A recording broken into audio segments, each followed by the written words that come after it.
കഴിഞ്ഞ ആഴ്ച എനിക്കൊരു അസൗകര്യം ഉണ്ടായി. അത് ദയവായിട്ട് നിങ്ങൾ ക്ഷമിക്കുക. നമ്മൾ ഇൻട്രൊഡക്ഷൻ ടു തിയോളജി പാർട്ട് 2 ആണ് പഠിക്കുന്നത്. ഒന്ന് കാര്യങ്ങൾ പ്രാഥമിക ഓർപ്പിച്ചിട്ട് ക്ലാസ്സിലേക്ക് പോകാം. നമ്മുടെ അഡ്മിൻ ഡിപ്പാർട്ട്മെന്റിൽ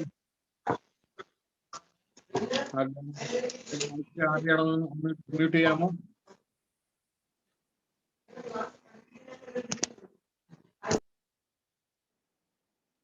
ഓക്കെ, ഫൈൻ, താങ്ക് യു. അപ്പോൾ അഡ്മിൻ ഡിപ്പാർട്ട്മെന്റ് നിങ്ങളെ അറിയിച്ച പ്രകാരം നമ്മുടെ ഗ്രാജുവേഷൻ നവംബർ മാസത്തിലാണ്. അതുകൊണ്ട് ടീച്ചർ എന്ന നിലയിൽ എനിക്ക് തിയോളജി പാർട്ട് 2 ഫിനിഷ് ചെയ്യേണ്ടതുണ്ട്. ഞാനൊരു അപ്രോക്സിമേറ്റ് ഡേറ്റ് ഈ ക്ലാസ് അവസാനിക്കുകയൊക്കെ ചെയ്യുന്ന ഒരു കാര്യത്തെക്കുറിച്ച് പറയുകയാണ്. നിങ്ങൾ നോട്ട് ചെയ്യണം എന്ന് ഓർപ്പിക്കുന്നു. നമുക്കിനി 6 ക്ലാസ് ആണ് യഥാർത്ഥത്തിൽ അതനുസരിച്ച് ഉള്ളത്. 28-ാം തീയതി, 5-ാം തീയതി, 12-ാം തീയതി, 19-ാം തീയതി, 26-ാം തീയതി, നവംബർ 2-ാം തീയതി. നവംബർ സെക്കൻഡ് വീക്കിൽ ഒക്കെ എക്സാം നടത്തി ഫൈനൽ റിസൾട്ട് അതിൻ്റെ ഔദ്യോഗിക ഉത്തരവാദിത്തപ്പെട്ടവരെ ഏൽപ്പിക്കണം എന്നുള്ളതാണ് യഥാർത്ഥത്തിൽ ഞങ്ങൾ ടീച്ചേഴ്സിനെ ഏൽപ്പിച്ചിരിക്കുന്ന കാര്യം. അതുകൊണ്ട് 4 ക്ലാസ്സുകൾ, ഈ ക്ലാസ് കൂടാതെ ഇനി 4 ക്ലാസ്സുകൾ മാത്രമേ തിയോളജി പാർട്ട് 2 ഉണ്ടാകുകയുള്ളൂ. 6 ക്ലാസ് ഉണ്ട് ടോട്ടൽ. 26-ാം തീയതി ഉള്ള ക്ലാസ് റിവിഷൻ ക്ലാസ് ആയിരിക്കും. നവംബർ 2-ാം തീയതി എക്സാം ആയിരിക്കും. കാരണം നവംബർ സെക്കൻഡ് വീക്കിൽ റിസൾട്ട് നൽകേണ്ടതുണ്ട്. അതുകൊണ്ട് ഓർക്കുക, 28-ാം തീയതി, 5-ാം തീയതി, 12, 19 ഈ 4 ക്ലാസ്സുകൾ കൂടെ പാർട്ട് 2 ഉണ്ടാകുകയുള്ളൂ. 26-ാം തീയതി നമ്മൾ പഠിച്ചതിന് റിവൈസ് ചെയ്യുന്ന ക്ലാസ് ആണ്. നെക്സ്റ്റ് വീക്ക്, അതായത് November 2 theology introduction to theology part 2 exam conduct ചെയ്യുന്നതുമായിരിക്കും. ഓക്കെ, നിങ്ങൾക്കൊരു ധാരണ ഉണ്ടാകാൻ വേണ്ടി പറഞ്ഞതാണ്. നമ്മൾ ക്രിസ്തു ശാസ്ത്രമാണ് പഠിച്ച് വരുന്നത്. എല്ലാ തിയോളജിയും ഉൾക്കൊള്ളുന്ന ഒന്നാണ് ക്രിസ്തു ശാസ്ത്രം. അതുകൊണ്ട് തന്നെ ക്രിസ്തു ശാസ്ത്രം വളരെ പ്രധാനപ്പെട്ടതാണ്. മറ്റ് ശാസ്ത്ര ശാഖകളൊന്നും നാം പഠിച്ചില്ലെങ്കിൽ കൂടെ ക്രിസ്തു ശാസ്ത്രം വളരെ ഗഹനമായിട്ട് തന്നെ അറിയണം. കാരണം ചരിത്രത്തിൽ ഏതെങ്കിലും രീതിയിൽ ഒരു ആക്രമണം നേരിട്ടിട്ടുള്ളത് ക്രിസ്തു ശാസ്ത്രത്തിനാണ്. മറ്റ് ഏത് ദൈവശാസ്ത്രത്തെക്കാളും മറ്റേത് ദൈവിക വിഷയങ്ങളെക്കാളും ഏറ്റവും കൂടുതൽ ദുരുപദേശങ്ങളാകട്ടെ ആക്രമണങ്ങളാകട്ടെ നേരിട്ടുള്ളത് ക്രിസ്തു ശാസ്ത്രം തന്നെയാണ്. അത് ക്രിസ്തുവിന്റെ വ്യക്തി അല്ലെങ്കിൽ ആളത്വം എന്ന വിഷയത്തിലാണ്. ക്രിസ്തുവിന്റെ ആളത്വം സംബന്ധിച്ചാണ് ആക്രമണം ഉണ്ടായത്. നിങ്ങൾ ചരിത്ര പഠനങ്ങൾ നിങ്ങൾക്ക് എവിടെയെങ്കിലും ലഭ്യമാകുമെങ്കിൽ നിങ്ങൾ ശ്രദ്ധിച്ചറിയൂ. അതുകൊണ്ട് തന്നെ ക്രിസ്തുവിനെ കുറിച്ച്, ക്രിസ്തു സംബന്ധമായ വിഷയങ്ങൾ സംബന്ധിച്ച് ആഴമേറിയ അറിവാണ് യഥാർത്ഥത്തിൽ ക്രിസ്ത്യാനിക്ക് ഉണ്ടാകേണ്ടത്. അതുകൊണ്ട് ക്രിസ്തു ശാസ്ത്രം വളരെ സ്ട്രെസ്ഫുൾ ആയിട്ട്, വളരെ സിഗ്നിഫിക്കൻ്റ് ആയിട്ട് പഠിപ്പിക്കാനുള്ള ശ്രമത്തിലാണ് ഞാൻ ഉള്ളത്. നമ്മൾ ക്രിസ്തു ശാസ്ത്രത്തെ 2ആയിട്ടാണ് തിരിച്ചത്. ഒന്ന്, ഞാൻ പറഞ്ഞ കാര്യങ്ങൾ, പഠിച്ച കാര്യങ്ങൾ റിവൈസ് ചെയ്തു പോകാം. അതിങ്ങനെയാണ്: the person of Christ and the work of Christ. ക്രിസ്തുവിന്റെ ആളത്വം. 2, ക്രിസ്തുവിന്റെ കർമ്മങ്ങൾ, പ്രവൃത്തികൾ. അതിനകത്ത് നമ്മൾ ക്രിസ്തുവിന്റെ പ്രവർത്തികൾ മാറ്റിവെച്ചിരിക്കുകയാണ്. അത് നമ്മുടെ ഈ പഠന രീതിയിൽ എടുക്കില്ല എന്ന് ഞാൻ പറഞ്ഞിരുന്നു. കാരണം already life and teachings of Jesus Christ എന്ന സബ്ജക്ട് നമുക്ക് ഉണ്ടായിരുന്നത് കൊണ്ട് മറ്റ് സബ്ജക്റ്റിനോട് ചേർന്ന് തന്നെ ക്രിസ്തുവിനെ കുറിച്ച് ചരിത്ര കാര്യങ്ങളൊക്കെ മനസ്സിലാക്കാനൊക്കെ നമുക്ക് കഴിഞ്ഞിട്ടുണ്ട്. ഇൻട്രൊഡക്ഷൻ ടു ന്യൂ ടെസ്റ്റ്മെന്റ് ഒക്കെ പഠിച്ചപ്പോഴും ക്രിസ്തുവിനെ കുറിച്ചുള്ള കാര്യങ്ങളൊക്കെ പഠിച്ചിട്ടുണ്ട്. അതുകൊണ്ടാണ് അതൊരു ആവർത്തനമാകും. അതുകൊണ്ട് ആ ഭാഗം എടുക്കുന്നില്ല. ഇനി ക്രിസ്തുവിന്റെ ആളത്വം എന്നതിനെ നമ്മൾ 2ആയിട്ട് തിരിക്കുകയാണ്. 2ആയിട്ടാണ് തിരിച്ചത്. 1, ക്രിസ്തുവിന്റെ ദൈവത്വം.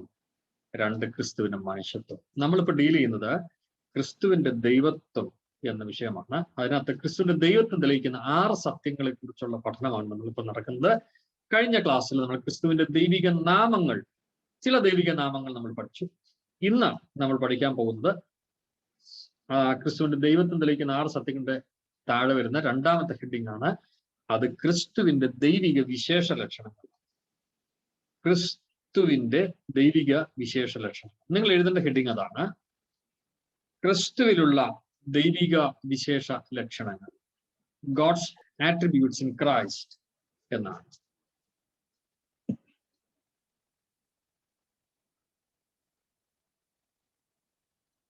ഓക്കെ ഓക്കെ ക്രിസ്തുവിലുള്ള ദൈവിക വിശേഷ ലക്ഷണങ്ങൾ. Okay, any doubts? ഓക്കെ, അല്പം വേഗത്തിൽ പോകാം അല്ലേ? അല്പം വേഗത്തിൽ പോകാം. വേഗത്തിൽ ക്രിസ്തുവിലുള്ള ദൈവിക വിശേഷ ലക്ഷണങ്ങളാണ് നമ്മൾ പഠിക്കാൻ പോകുന്നത്. ദൈവത്തിലുള്ള വിശേഷ ലക്ഷണങ്ങൾ ക്രിസ്തുവിൽ കാണുന്നു. അതിനാൽ ദൈവം, പുത്രൻ, ദൈവം തന്നെ. ഇതാണ് ഈ ഭാഗം നമ്മൾ പഠിക്കാൻ, തെളിയിക്കാൻ ആഗ്രഹിക്കുന്ന കാര്യം. ദൈവത്തിലുള്ള വിശേഷം. നമ്മൾ ദൈവിക തിയോളജി പ്രോപ്പർ പഠിച്ചിരുന്നു ഇല്ലേ? ദൈവശാസ്ത്രം എന്നുള്ള വിഷയം പഠിച്ചിരുന്നു. നോട്ട് ജനറൽ ആയിട്ടുള്ളതല്ല, നമ്മൾ സ്പെസിഫിക് ആയിട്ട് പഠിച്ചിരുന്നു. നിങ്ങൾ ആ നോട്ട്സും എക്സാം ഒക്കെ കഴിഞ്ഞതുകൊണ്ട് നിങ്ങൾക്ക് ആ ഭാഗം നന്നായിട്ട് അറിയാമെന്ന് പ്രതീക്ഷിക്കുകയാണ്. അപ്പൊ അതിനകത്ത് ദൈവത്തിന്റെ വിശേഷ ലക്ഷണങ്ങളുണ്ട്. സമ്പർക്കം പുലർത്താൻ കഴിയാത്ത വിശേഷ ലക്ഷണങ്ങൾ, അൺറിലേറ്റഡ് ആട്രിബ്യൂട്ട്സ്. ഇത് നമ്മൾ പഠിച്ചതാണ്. നിങ്ങൾക്ക് ഇപ്പൊ എക്സാം എഴുതി കഴിഞ്ഞവർക്ക് നിങ്ങൾക്ക് ഓർമ്മ വന്ന് കാണും അല്ലെ? ദൈവത്തിന്റെ സ്വയാസ്തിത്വം, ദൈവത്തിന്റെ മാറ്റമില്ലായ്മ, ദൈവത്തിന്റെ അനന്തത, ദൈവം ആത്മാവാകുന്നു, ഇങ്ങനെ നിരവധി കാര്യങ്ങൾ നമ്മൾ ആ ഭാഗത്ത് പഠിച്ചതാണ്. അപ്പൊ അതാണ് ദൈവത്തിന്റെ വിശേഷ ലക്ഷണങ്ങൾ. ഇത് തന്നെ പുത്രനിലും കാണുന്നു, ക്രിസ്തുവിലും കാണുന്നു. ഇതാണ് നമ്മൾ ഇന്ന് രാത്രി പഠിക്കാം. ഒന്നാമത്തെ കാര്യം, ക്രിസ്തുവിലെ ദൈവിക വിശേഷ ലക്ഷണങ്ങളുടെ ഒന്നാമത്തെ കാര്യം സ്വയാസ്തിത്വമാണ്. സ്വയാസ്തിത്വം, self existence. Write it down, എഴുതുക. സ്വയാസ്തിത്വം, സെൽഫ് എക്സിസ്റ്റൻസ്. എന്താണ് സെൽഫ് എക്സിസ്റ്റൻസ് എന്ന് പറഞ്ഞാൽ?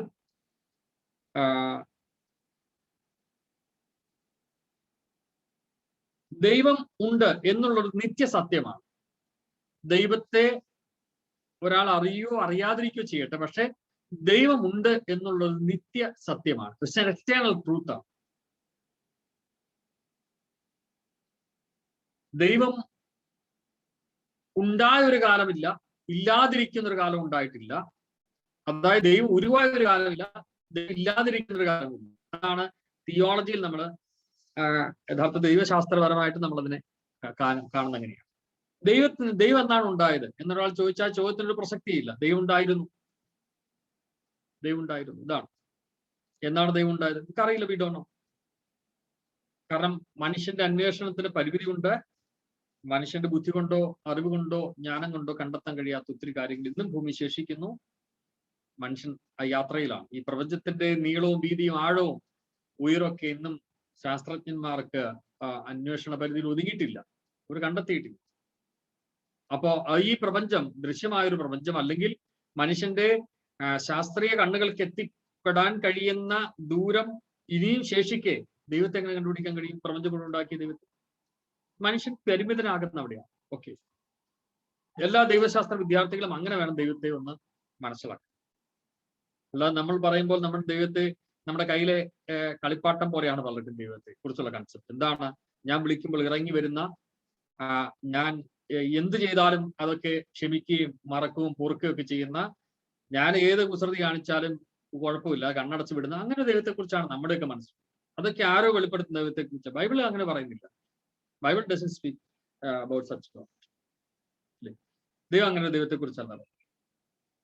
അതാണ് ദൈവശാസ്ത്രപരമായ വലിയ ബൈബിളിന്റെ അടിസ്ഥാനത്തിലാണ് നമ്മൾ ബൈബിൾ പഠിക്കുമ്പോൾ തന്നെ, ദൈവശാസ്ത്രം പഠിക്കുമ്പോൾ തന്നെ ആദ്യം നമ്മൾ പറഞ്ഞ ഒരു കാര്യം തന്നെ ഇതാണ്: തിയോളജി ബൈബിൾ ബേസ്ഡ് തന്നെയാണ്. അത് മറ്റൊരു പുസ്തകത്തിൽ നിന്ന് എടുത്തൊന്നുമല്ല, ബൈബിളിനെ അടിസ്ഥാനപ്പെടുത്തിയാണ് ദൈവശാസ്ത്രമൊക്കെ രൂപപ്പെട്ടു വന്നിട്ടുള്ളത്. ശാസ്ത്രീയമായി പഠിക്കുന്നു എന്നേ ഉള്ളൂ നമ്മൾ. അതുകൊണ്ട് ദൈവമുണ്ട് എന്നുള്ളത് മാറ്റമില്ലാത്ത ഒരു സത്യമാണ്. ദൈവം സ്വയാസ്തിത്വം. ദൈവം ആരും താങ്ങി നിർത്തണ്ട, ദൈവത്തെ ആരും ഉയർത്തി നിർത്തണ്ട, ദൈവത്തിന് മഹത്വം കൊടുക്കുന്നതുകൊണ്ടാണ് ദൈവം നിലനിൽക്കുന്നത്, അങ്ങനെയൊന്നുമില്ല. ഒരു ഭൂമിയിൽ ഒരു മനുഷ്യന് ദൈവത്തെ സ്തുതിച്ചില്ലെങ്കിൽ ദൈവത്തിന്റെ മഹത്വത്തിന് ഒരംശം പോലും കുറവുണ്ടാകും. ഇനി സ്വർഗത്തിലെ ദൂതന്മാരെ മുഴുവൻ ഒരു ദിവസം സ്തുതി മുഴുവൻ നിർത്തിക്കോട്ടെ, പക്ഷെ ദൈവത്തിന്റെ മഹത്വത്തിന് ഒരു അംശം കുറവുണ്ടാകും. നമ്മൾ വിചാരിക്കും നമ്മൾ സ്തുതിച്ചില്ലെങ്കിൽ ദൈവത്തിന് എന്ത് കുറവ് വന്ന പോലെയാണ്. ഒരിക്കലും ഇല്ല. ഞാൻ നിങ്ങളൊരു ദൈവശാസ്ത്ര രീതിയിലേക്ക് റാഷണൽ തിങ്കിങ് ആണ്. നമ്മളെപ്പോഴും ഒരു ലോജിക്കായിട്ടുള്ള തിങ്കിങ് ആണ് എപ്പോഴും തിയോളജിയുടെ, അല്ലേ? ഒരു ദിവസം നമ്മൾ പ്രാർത്ഥിച്ചില്ലെങ്കിൽ ദൈവത്തിനുള്ള ഫലം ഭവിക്കാനുണ്ടോ? ഒന്നും ഉണ്ടാവുന്നില്ല. ഒരു ഞായറാഴ്ച ആരാധനയ്ക്ക് ഒരു കൂട്ടായ്മയ്ക്ക് നമ്മൾ പോയില്ലെങ്കിൽ ദൈവത്തിനുള്ള കുറവുണ്ടോ? ദൈവത്തിനൊന്നും ഉണ്ടാകുന്നില്ല. ഒരു അംശം കുറയുകയോ കൂടുകയോ ചെയ്യുന്നില്ല. ദൈവത്തിൽ നിന്നൊന്ന് കൂട്ടാനോ കുറയ്ക്കാനോ കഴിയില്ല. ഒരു അരമണിക്കൂറോ 1 മണിക്കൂറോ അല്ലെങ്കിൽ ഒരു 24 hours ആരാധന നടത്തിയത് കൊണ്ട് ദൈവത്തിന്റെ മഹത്വം കൂടി അങ്ങ് കുറെ കൂടെ കൂടും എന്നുള്ള ചിന്തയുണ്ടോ? അങ്ങനെ ഒന്നും ചിന്തിക്കണ്ട. ഞാൻ ഒന്നുകൂടെ പറയുന്നു, ഈ ഭൂമിയിലെ ഒരു സൃഷ്ടിയും ദൈവത്തെ, സ്വർഗീയ സൃഷ്ടികളാകട്ടെ, ഭൂലോകത്തിലെ ആകട്ടെ, അധോലോകത്തിലെ ആകട്ടെ, ആരും ദൈവത്തെ ഗൗനിക്കുകയോ ചെയ്യുന്നതുകൊണ്ട് ദൈവത്തിന് ഒരു മാറ്റം ഉണ്ടാകുന്നില്ല. അതാണ് ദൈവത്തിന്റെ സ്വയാസ്തിത്വം. കാരണം ആരുടെയും സപ്പോർട്ടിലല്ല ദൈവം നിൽക്കുന്നത്. നാം ഒക്കെ ജീവിക്കുന്നത് ദൈവത്തിന്റെ കൃപയാലും സഹായത്താലും. അത് മാത്രമല്ല. ഓക്കെ, സ്വയാസ്തിത്വം. ഇതുപോലെ ആ സ്വയാസ്തിത്വം തന്നെയാണ് പുത്രനായ ദൈവത്തിനും. എഴുതുക, പുത്രനെ ആരും സൃഷ്ടിച്ചതല്ല, പുത്രൻ തനിയെ ഉണ്ടായതല്ല. എഴുതുക, പുത്രനെ ആരും സൃഷ്ടിച്ചതല്ല, പുത്രൻ തനിയെ ഉണ്ടായതല്ല. ദൈവം ഉണ്ട് എന്ന നിത്യസത്യം പോലെ, ദൈവം ഉണ്ട് എന്ന നിത്യസത്യം പോലെ, അല്ലെങ്കിൽ ദൈവം ഉണ്ട് എന്ന നിത്യസത്യമായിരിക്കുന്നത് പോലെ പുത്രനുമുണ്ട്. അതാണ് ദൈവം ഉണ്ട് എന്നത് നിത്യസത്യം ആയിരിക്കുന്നത് പോലെ പുത്രനുമുണ്ട്.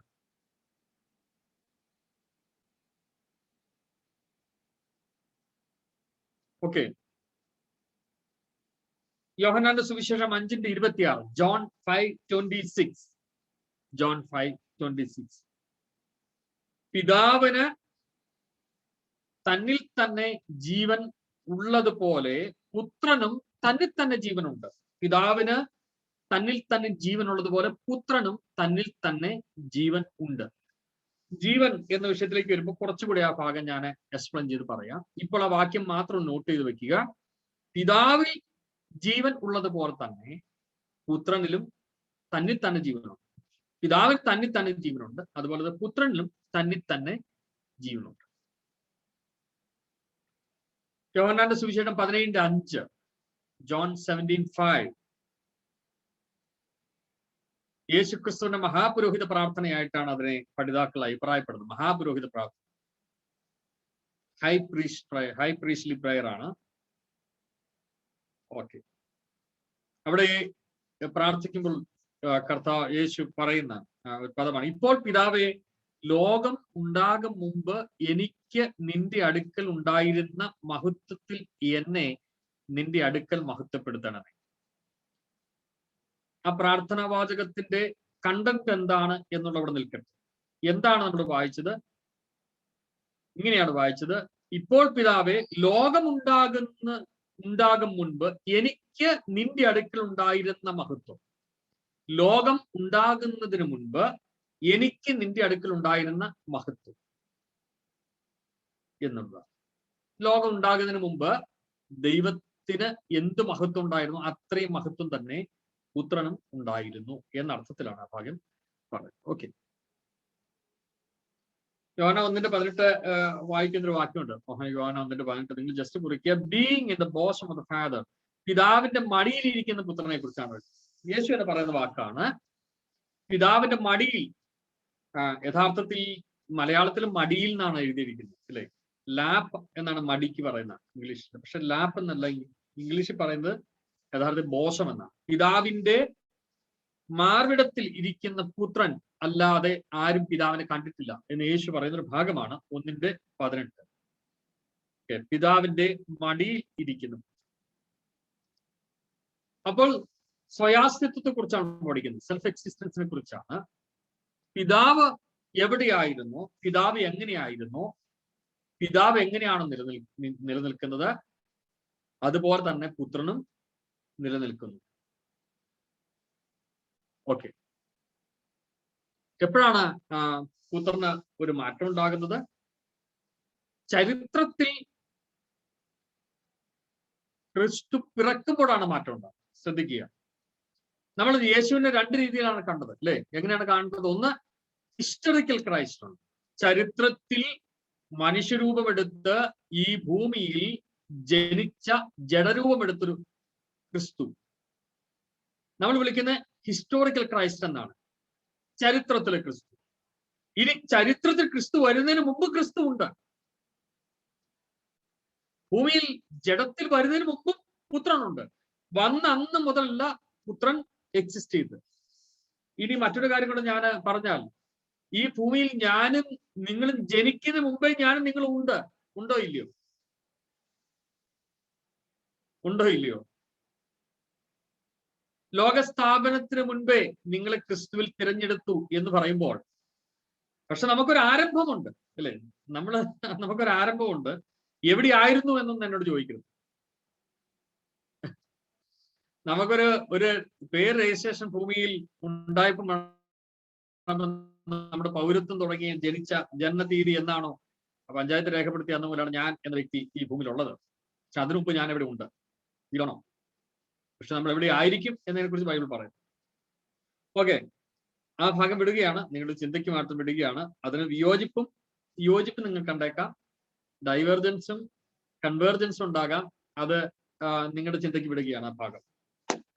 ഓക്കെ, അപ്പോൾ നാം പറയുന്ന പിതാവായ ദൈവം, സാക്ഷാൽ ദൈവം, ഈ പ്രപഞ്ചത്തിന്റെ സൃഷ്ടാവായ ദൈവം എന്ന് മുതലുണ്ടോ? എന്റെ ഭാഷയിലാണ്, മനുഷ്യന്റെ ഭാഷയിലാണ്. എന്ന് മുതലുണ്ടോ അന്ന് മുതൽ പുത്രനുമുണ്ട്. അന്ന് പിതാവ് നിലനിൽക്കുന്നത് പോലെ പുത്രൻ സ്വയം നിലനിൽക്കുകയാണ്. അതാണ് സ്വയാസ്തിത്വം എന്ന ഭാഗം. ഓക്കെ, യോഹന്നാൻ 8:58 യേശു പറയുന്നു, before Abraham was born I ആം.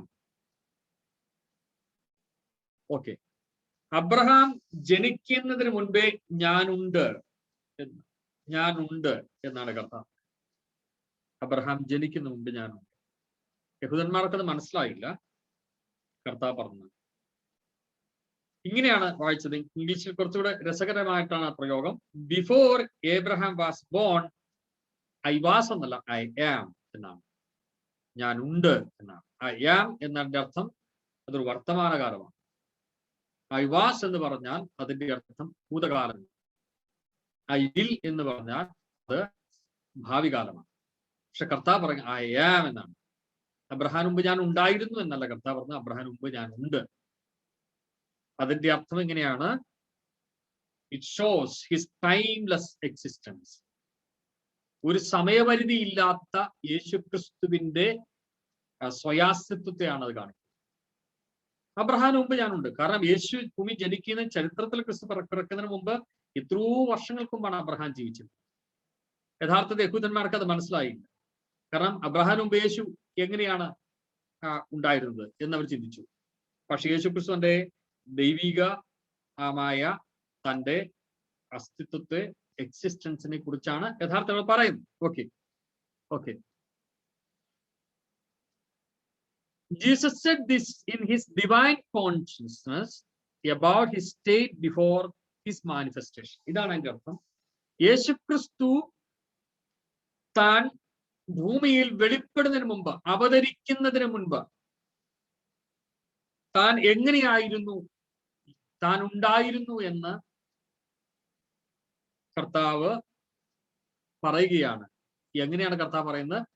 തൻ്റെ ദൈവികമായ ബോധത്തിൽ നിന്നാണ് പറയുന്നത്. ദൈവിക ബോധം.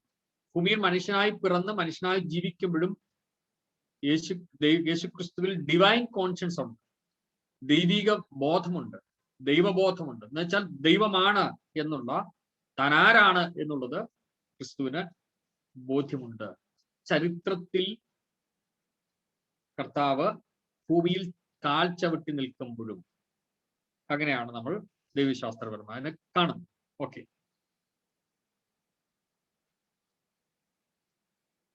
യോഹന്നാൻ 5:17 വായിക്കുന്ന having taken part with the father from the beginning.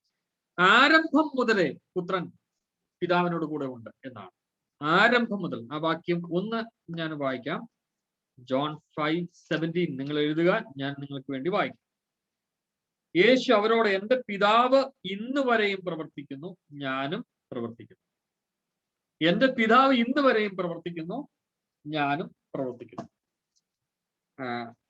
ചില ഞാൻ പേര് പറയാൻ ഉദ്ദേശിക്കുന്നില്ല, ചില ഇതര മത ദൈവശാസ്ത്രം പറയുന്നത് സൃഷ്ടിക്ക് ശേഷം സൃഷ്ടാവ് വിശ്രമിക്കുന്നു എന്നാണ്. സൃഷ്ടിക്ക് ശേഷം സൃഷ്ടാവ് വിശ്രമിക്കുന്നു.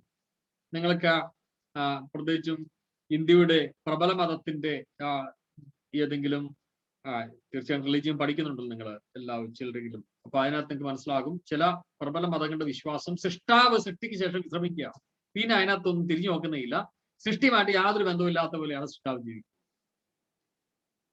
സൃഷ്ടിയും സൃഷ്ടാവും തമ്മിൽ യാതൊരു ബന്ധവും. പക്ഷേ ബൈബിൾ വെളിപ്പെടുത്തുന്ന ദൈവം സജീവനാണ്, എന്ന് വെച്ചാൽ എപ്പോഴും സജീവമായിരിക്കുന്നയാളാണ്. പ്രവർത്തിക്കാതിരുന്ന ഒരു കാലമില്ല. ദൈവം എന്നും പ്രവർത്തിച്ചുകൊണ്ടിരിക്കുക. ദൈവം എന്നും പ്രവർത്തിച്ചുകൊണ്ടിരിക്കുകയാണ്. അപ്പൊ ചിലക്ക് ഉൽപ്പത്തി പുസ്തകത്തിൽ 7-ാം ദിവസത്തെ കുറിച്ചൊരു ചോദ്യം ഉണ്ടാകും. തിയോളജിക്കലി 7-ാം ദിവസം റെസ്റ്റ് ആണ് അല്ലേ? നമ്മൾ പഠിക്കുമ്പോൾ 7-ാം ദിവസം ദൈവം വിശ്രമിച്ചു എന്നാണ് അല്ലേ?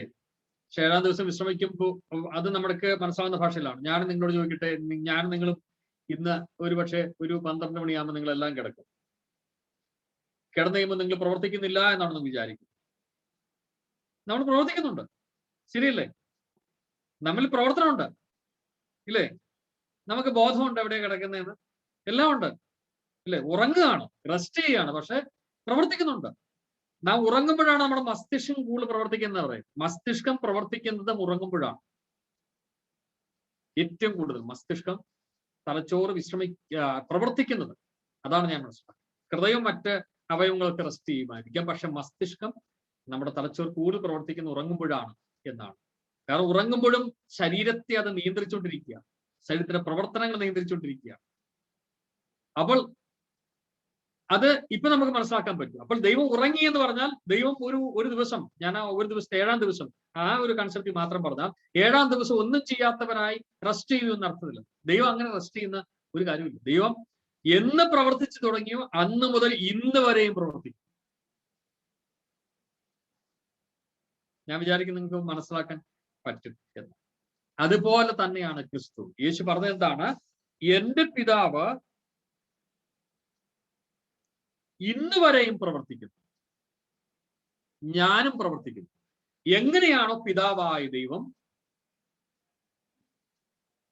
ദൈവത്തിനൊരു ആരംഭമുണ്ടെങ്കിൽ, അങ്ങനെ ഇല്ല എന്നാണ് ഞങ്ങളോട് പറഞ്ഞത്. ദൈവത്തിനൊരു ആരംഭമുണ്ടെങ്കിൽ അങ്ങനെ നമുക്ക് അങ്ങനെ തുടങ്ങാം അല്ലേ? അങ്ങനെ മനസ്സിലാക്കാം. ദൈവത്തിനൊരു ആരംഭമുണ്ടെങ്കിൽ അന്ന് മുതൽ ദൈവം പ്രവർത്തിക്കുന്നു, ഇന്ന് വരെയും പ്രവർത്തിക്കുന്നു. ഇനി ദൈവത്തിനൊരു അവസാനം ഉണ്ടെങ്കിൽ നമുക്കറിയില്ല. എറ്റേണിറ്റി ബിഗിനിങ് ആണ്, eternity past and eternity past and eternity future ആണ്. We don't know. എന്നാണ് ഒരു നിത്യത തുടങ്ങി നമുക്കറിയില്ല, എന്നാണ് നിത്യത അവസാനിക്കുന്നത് നമുക്കറിയില്ല. ഞാൻ നിങ്ങളെ യഥാർത്ഥ ദൈവശാസ്ത്ര വഴിയിലേക്ക് കൊണ്ടുവരുന്നു അല്ലേ? നമ്മൾ ഈ ആകെപ്പാടെ ജനിച്ച ദിവസം തൊട്ട് ഒരു 74, 75, 80, 90 വയസ്സ് ജീവിക്കുന്ന കാലങ്ങളെ കുറിച്ച് മാത്രം ചിന്തിച്ചിരിക്കുകയാണ്. ഒരു എറ്റേണിറ്റിയെ കുറിച്ച് ചിന്തിച്ചാൽ നമുക്ക് ഒരിക്കലും പിടികിട്ടാത്ത അത്ര അനന്തമാണ്. അപ്പോൾ നിത്യതയുടെ ഭൂതകാലത്തിൽ ദൈവം പ്രവർത്തിച്ചു കൊണ്ടിരിക്കുന്നു, അന്ന് മുതൽ ഇന്ന് വരെ പ്രവർത്തിക്കുന്നു. ഇനി നിത്യതയുടെ അനന്തത നമുക്കറിയില്ല എന്നാണ്. നിത്യതയുടെ അനന്തതയോളം ദൈവം പ്രവർത്തിച്ചു കൊണ്ടിരിക്കുന്നു. അങ്ങനെ തന്നെയാണ് യേശുവിനെ കുറിച്ച് പറയുന്നത്. അങ്ങനെ തന്നെയാണ് എന്ന് നിത്യതയിൽ ദൈവം പ്രവർത്തിച്ചു തുടങ്ങിയോ അന്ന് മുതൽ പുത്രനും പ്രവർത്തിക്കുകയാണ്. എന്ന് വരെ പിതാവായ ദൈവം പ്രവർത്തിക്കുന്നു, അന്ന് വരെ പുത്രനും പ്രവർത്തിക്കുന്നു.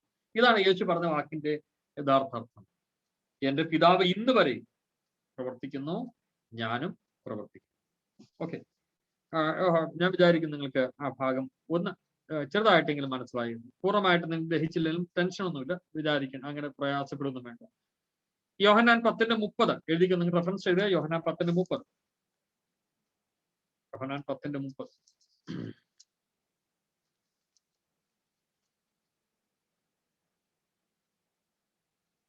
ഞാനും പിതാവും ഒന്നാകുന്നു. അവിടെ പറയുന്നത് ഞാനും പിതാവും ഒന്നാകുന്നു. ഓക്കെ, നിങ്ങൾ ആ റെഫറൻസ് മാത്രം എഴുതുക. ഓക്കെ, ഞാനും പിതാവും ഒന്നാകും.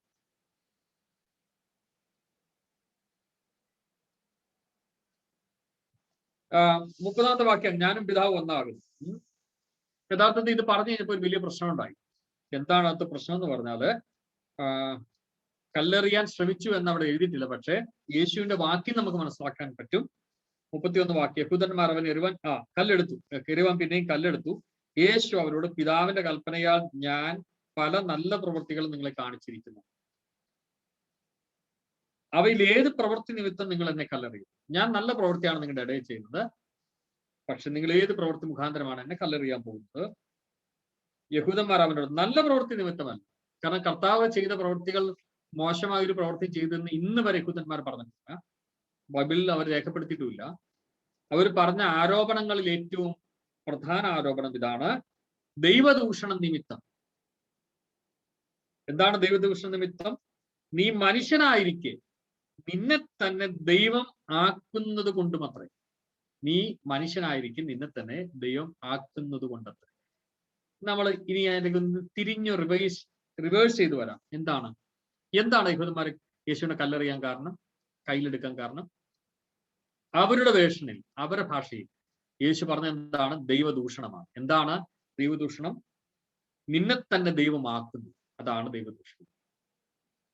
അതിന്റെ മറുവർത്ഥം, യഹൂദന്മാരുടെ മുമ്പിൽ യേശു തന്നെ തന്നെ വെളിപ്പെടുത്തുകയാണ്, ഞാൻ ദൈവമാണ് എന്ന്. ഞാൻ ദൈവമാണ്. എന്താണ് യേശു പറഞ്ഞത്? ഞാനും പിതാവും ഒന്നാകുന്നു. ഇതാണ് ഞാനും പിതാവും ഒന്നാകുന്നു. പിതാവിൽ എന്തൊക്കെ വിശേഷ ദൈവിക ലക്ഷണങ്ങളുണ്ട്, പിതാവിൽ എന്തൊക്കെ വിശേഷ ലക്ഷണങ്ങളുണ്ടോ അതെല്ലാം ക്രിസ്തുവിലുമുണ്ട് എന്നാണ് പഠിച്ചത്. ഓക്കെ, ഞാനും പിതാവും ഒന്നാകുന്നു. ദൈവദൂഷണം, യഹൂദന്മാർ ഓക്കെ, ആ ഭാഗങ്ങൾ അവസാനിക്കുന്നു. ഇപ്പൊ ഒന്നാമത്തെ നമ്മൾ പഠിച്ചു കഴിഞ്ഞു. നമ്മൾ വേഗത്തിൽ പോവുകയാണ്. Self existence. ഇത്രയും വിശാലമായിട്ട് ഞാൻ പറഞ്ഞെങ്കിലും നിങ്ങൾ പരീക്ഷയ്ക്ക് എഴുതുമ്പോൾ നിങ്ങളുടെ നമ്മുടെ പരീക്ഷ അറിയാമോ, ആ രീതി മാത്രം എഴുതുക. ബാക്കി നിങ്ങളുടെ മനസ്സിനകത്ത് ഇരിക്കുക. രണ്ടാമത്തെ ദൈവിക വിശേഷ ലക്ഷണമാണ് ഇമ്മ്യൂട്ടബിലിറ്റി, മാറ്റമില്ലായ്മ. ഓക്കെ, മാറ്റമില്ലായ്മ. നമ്മൾ ദൈവത്തെ കുറിച്ച് പഠിച്ചപ്പോൾ, തിയോളജിയെ കുറിച്ച് പഠിച്ചപ്പോ നമ്മൾ പറഞ്ഞത് ഇങ്ങനെയാണ്: ദൈവത്തിന് മാറ്റമില്ല. എന്താണ്? ദൈവത്തിന് വളർച്ചയും തളർച്ചയും ഇല്ല. ദൈവം ഇന്ന് ജനിച്ചു, വളർന്നു, പ്രായമായി, ലോകത്ത് ഏറ്റവും പ്രായമുള്ള ദൈവമാണ് എന്നൊക്കെയാണ് നമ്മുടെ ചിന്ത, അല്ലേ? ദൈവം എല്ലാത്തിനും മുമ്പേ ഉണ്ടായി, അല്ലേ? നമ്മൾ പഠിച്ച എന്താണ്? നിത്യതയുടെ ഭൂതകാലം, അല്ലെ? എങ്ങനെ പഠിച്ചത്? നിത്യതയുടെ ഭൂതകാലം. അന്ന് ദൈവം ഉണ്ടായി. ഞാൻ പറഞ്ഞ ദൈവം ഉണ്ടായി എന്നുള്ള വാക്ക് തന്നെ ദൈവശാസ്ത്രപരം തെറ്റാണ്. ദൈവം ഉണ്ട് എന്നുള്ളതാണ്. ദൈവം ഉണ്ടായിരുന്നു എന്നുള്ളതാണ്. ദൈവം ഉണ്ടായി എന്നല്ല, ഉണ്ടായിരുന്നു. നമുക്കറിയില്ല എന്ന് ഉണ്ടായി. അത് ഉണ്ടായിരുന്നു എന്നാണ് പറയുന്നത്. ഓക്കെ, അപ്പോൾ ഉണ്ടായ അന്ന് മുതൽ ദൈവം പതുക്കെ വളർന്ന് പുരാതനനായ, താടിയൊക്കെ നീട്ടി ഏറ്റവും പ്രായമുള്ള ഒരാളായിട്ടാണ് നമ്മൾ ദൈവത്തെ കാണുന്നത്, അല്ലേ? അങ്ങനെയല്ല. ദൈവം ഉണ്ടായിരുന്ന അന്ന് മുതൽ എങ്ങനെയാണോ അങ്ങനെ തന്നെയാണ് ദൈവം ഇന്നും. ഒരു മാറ്റവും ദൈവത്തിനില്ല, ഒരു ചേഞ്ചും. ഒന്നുകൂടെ പറഞ്ഞാൽ, ദൈവം സ്ഥലകാല പരിമിതനാണ്. പരിമിതനല്ല, സ്ഥലകാലാതീതനാണ്. സ്ഥലത്തിനും കാലത്തിനും അതീതനാണ് ദൈവം. എനിക്ക് സ്ഥലകാല പരിമിതി ഉണ്ട്, ദൈവത്തിന് സ്ഥലകാല പരിമിതി ഇല്ല. ഞാൻ നിങ്ങളോട് സംസാരിക്കുന്നത് മുംബൈയിൽ നിന്നാണ്. നിങ്ങൾ പലരും കേൾക്കുന്നത് എത്രയോ ദൂരങ്ങളിൽ നിന്ന്, വ്യത്യസ്ത ഇടങ്ങളിൽ നിന്നാണ്. പക്ഷെ ഇത് തന്നെ ഒരു അത്ഭുതമാണ്, അല്ലെ? ഒരേ സ്ഥലത്തിരുന്നു കൊണ്ട് വ്യത്യസ്ത ദൂരത്ത് വ്യത്യസ്ത രാജ്യങ്ങളിൽ ഇരിക്കുന്നവരെ അഡ്രസ് ചെയ്യുക എന്ന് പറയുന്നത്, അല്ലെ? ഇത് മനുഷ്യൻ ഇത്രയും ഭവിച്ചെങ്കിൽ ദൈവത്തിന് എന്തോ സാധിക്കും, അല്ലേ? നിങ്ങൾ നോക്കിക്കേ, ഇത് ഇങ്ങനെയാണ്, അല്ലെ? ഇങ്ങനെ ഒരു സംവിധാനം ഉണ്ടാകുമെന്ന് എന്റെ ഫാദറോ എന്റെ ഫാദറിന്റെ ഫാദർ ചിന്തിച്ചിട്ടുണ്ടോ? നമ്മുടെ ഏതൊരു പിതാക്കന്മാർ ഇങ്ങനെ ഒരു കാലം ഉണ്ടാകുമെന്ന് വിചാരിച്ചിട്ടുണ്ടോ? ഇങ്ങനെ ഫേസ് ടു ഫേസ്. നിങ്ങളുടെ ശാരീരികമായ സാന്നിധ്യം ഇവിടെ ഇല്ല, പക്ഷെ നിങ്ങളുടെ സാന്നിധ്യം എല്ലാം ഉണ്ടോ ഇവിടെ? എന്റെ ഡിവൈസിലുണ്ട്. ഞാൻ നിങ്ങളുടെ അടുക്കിലേക്ക് വരികയാണ്, എന്റെ ശബ്ദം നിങ്ങളുടെ അടുക്കിലേക്ക് വരികയാണ്. റൈറ്റ്? ശരിയല്ലേ? അപ്പോൾ ഈ പരിമിതികളൊക്കെ ഇത് അതീതമായിട്ട് മനുഷ്യത്തിന്റെ ശാസ്ത്രം വളർന്നെങ്കിൽ ഇതിനൊക്കെ എത്രയോ അത്യാധുനികനാണ് ദൈവം. എത്രയൊക്കെ അത്യാധുനികനാണ് ദൈവം. ദ മോസ്റ്റ് മോഡേൺ എന്ന് ഈ ലോകത്ത് ആരെങ്കിലും പറയാനുണ്ടെങ്കിൽ അത് ദൈവമാണ്. Is a most modern god. നമ്മളാണ് ദൈവത്തെ പഴഞ്ചനാക്കി എടുത്തിരിക്കുന്നത്, അല്ലേ? ദൈവം പഴഞ്ചനല്ല. ദൈവം മോസ്റ്റ് മോഡേൺ ഗോഡാണ്. He's the advanced one. He's the advanced person. ആളത്വം, ഏറ്റവും അത്യാധുനികമായ ആളത്വമാണ് ദൈവത്തിന്. സ്ഥലകാല പരിമിതിയില്ല. ഇപ്പൊ മനുഷ്യർക്ക് മനസ്സിലായി സ്ഥലത്തിനോ കാലത്തൊന്നും സ്ഥലത്തിന് പരിമിതി ഇല്ലെന്ന് മനസ്സിലായി. നമുക്ക് ഏത് സ്ഥലത്തിരുന്നുകൊണ്ട് ഇപ്പൊ ഒരുമിച്ച് കൂടാം എന്ന് മനസ്സിലായി. ഇന്ന് പറഞ്ഞ പോലെ തന്നെ ദൈവത്തിന് സ്ഥലമോ ഒരു സ്ഥലത്ത് ദൈവം ഇരിക്കുന്നു അങ്ങനെയൊന്നുമില്ല. ഈ പ്രപഞ്ചം മുഴുവനും, പ്രപഞ്ചത്തിന് ആഴോ വീതിയോ നീളമോ ഉയരോ നമുക്ക് അറിയില്ല. പക്ഷെ പ്രപഞ്ചത്തിന് എത്ര ആഴമുണ്ടോ, എത്ര വീതിയുണ്ടോ, എത്ര ഉയരമുണ്ടോ, എത്ര ആഴമുണ്ടോ, അതിനപ്പുറം നിറഞ്ഞു നിൽക്കുന്നവനാണ് ദൈവം.